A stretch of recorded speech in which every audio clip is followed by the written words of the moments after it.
In a world where nations scramble for foreign aid and loans, Eritrea stands alone. Perched on the Horn of Africa, Eritrea is among the poorest countries, yet it has consistently rejected offers from the IMF and World Bank.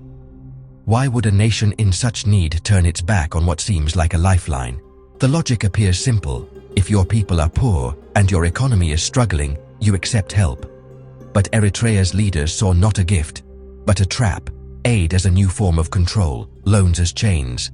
For them, the conditions attached to international financing, privatization, austerity, political reforms, meant surrendering the hard-won sovereignty they fought for. This radical decision can't be understood through economic models alone.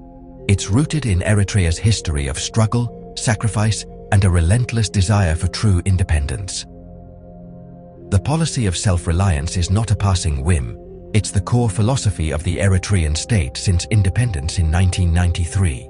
President Isaias Afwerki, the former rebel leader, has made it clear, loans are chains, aid is control.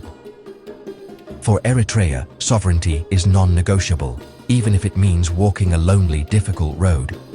In a world built on interdependence, Eritrea's stance is almost unbelievable. Eritrea's story begins not with independence, but with a 30-year war for freedom. From 1961 to 1991, the Eritrean People's Liberation Front fought Ethiopia, outgunned, outnumbered, and isolated. With no significant external support, they relied on their own ingenuity and unity. Fighters repaired weapons, built hospitals and schools, and managed food supplies, all from within.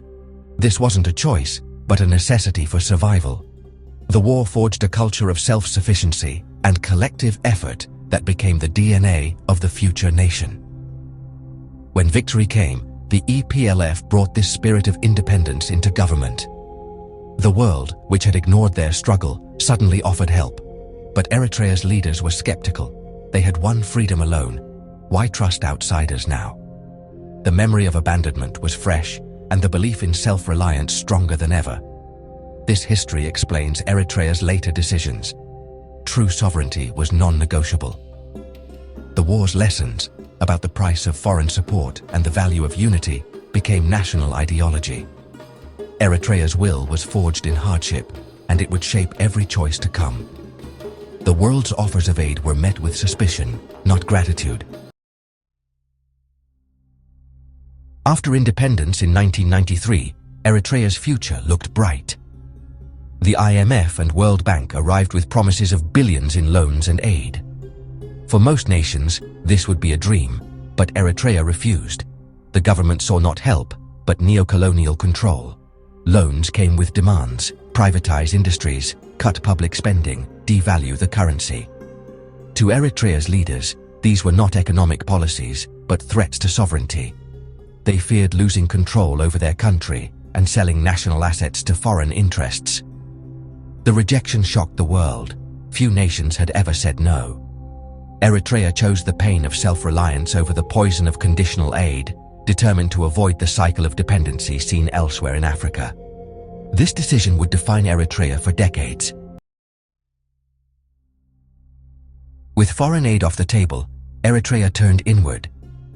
The Sawa National Service Program became the cornerstone, combining education, military training, and national labor.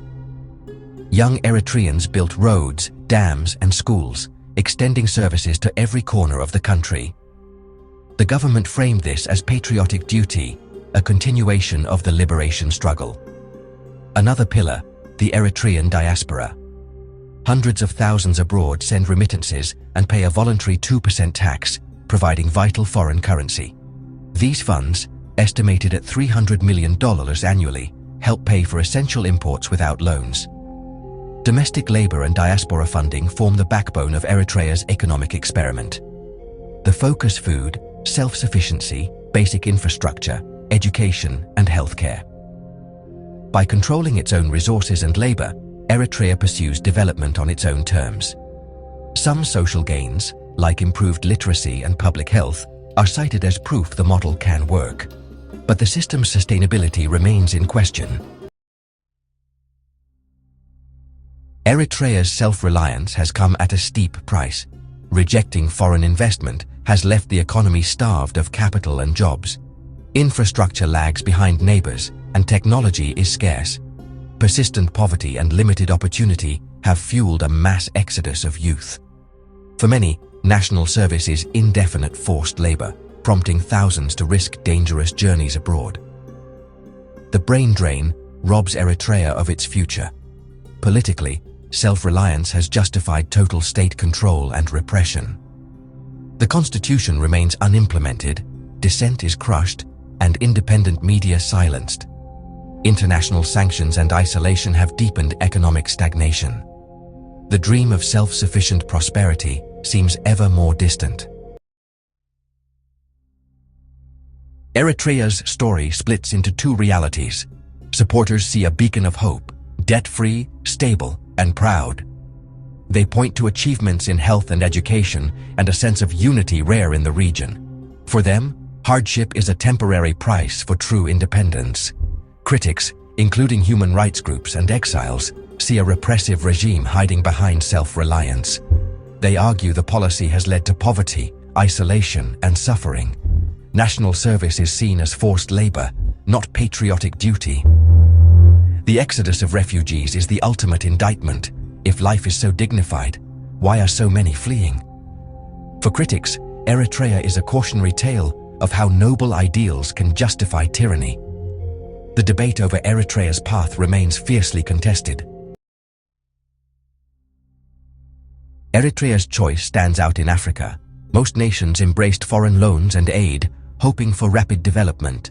Some have prospered. Cities like Nairobi and Lagos are booming, but many are trapped in cycles of debt, with policies shaped by foreign creditors.